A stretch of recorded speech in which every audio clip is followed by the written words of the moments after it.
So, concussion recovery. Let's talk about evaluating brain function. This is one of the most important things that should be done as part of a concussion assessment to help with recovery.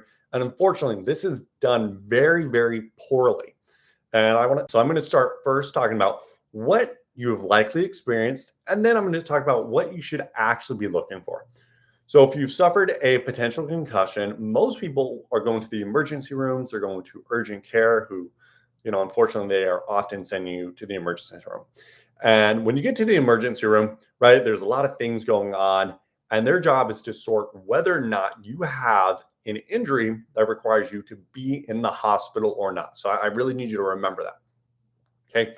So they may or may not do imaging. A lot of the times they do. They're going to do typically a CT scan, maybe an MRI, and they're going to say, hey, John, we did your imaging. Everything looks fine. It's normal. Go home, relax. And if issues persist, then go to your primary care doctor. Now, 50% of concussions that actually occur are not going to be diagnosed in the emergency room, despite the fact that they should have been. So, an absence of a diagnosis does not mean that you actually haven't suffered a concussion. So, super important to know that. Now, what should your experience be? One, most concussions, honestly, it's pretty worthless to go to the emergency room because it's not a life-threatening injury. Yes, I understand. I've worked with hundreds and hundreds and hundreds of patients that have dealt with concussions, and it can definitely be a life-altering, but let's not confuse life-altering with something that requires emergency medical care. So, what should actually be done when you're evaluating brain function? This is really broken down into standard physical examination versus using specialty testing that can be done in the office. So, anytime we move, we do anything, or for example, if something's touching your palm, right, there is information that is perceived by the brain. So, we can use sensory, so using touch, and also motor evaluation to say what's happening in the brain. So good examples of this is, right, if I'm tracing letters on your hand, can you tell me what it is? Can you open and close big and fast, or do you have problems where you get choppy, right? That's a really good evaluation of what's happening within the brain. Also, what's happening with your walking? Are you more unstable? What if we have you do dual tasking when you're walking, such as saying every other month of the year? This is really the initial part of the evaluation. And then this shifts to a different part that I'm going to call the concussion and brain specific, because even if you've never suffered a concussion, if you struggle with these, that is a sign that your brain is definitely not as healthy as it should be. So what does that look like? First is balance testing. So as we grow and as we develop, we get more balance and coordination. As our brain becomes unhealthier, guess what? It goes the other way.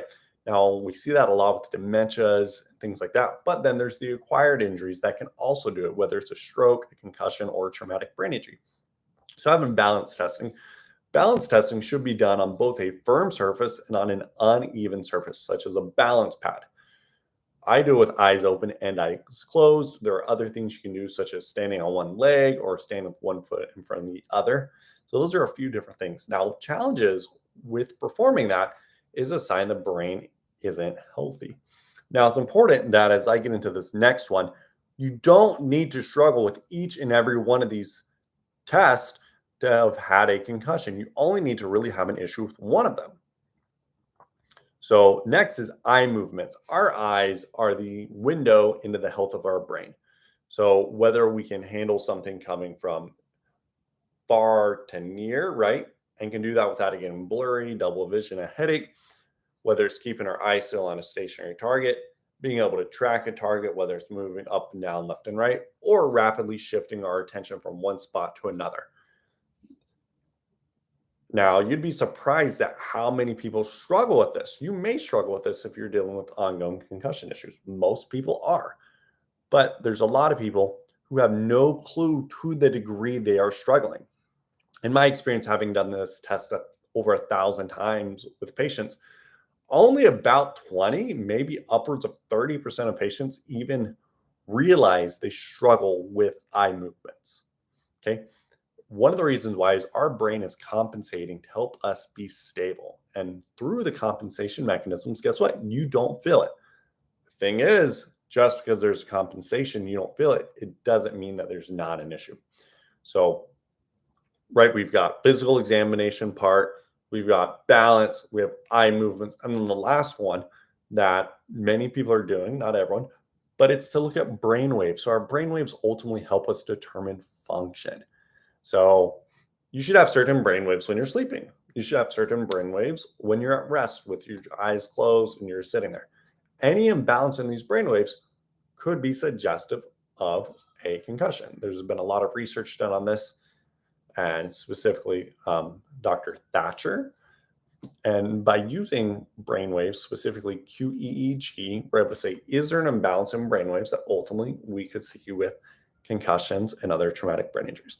So that is what makes up a really, really thorough physical examination and brain-based assessment for a concussion. With this information, you're going to have loads and loads of knowledge and of what's going on. But more importantly, you will have an understanding of why you still feel the way you do. And a provider trained in this will be able to put together a treatment plan for you to reconnect your brain. So hope you found this information useful.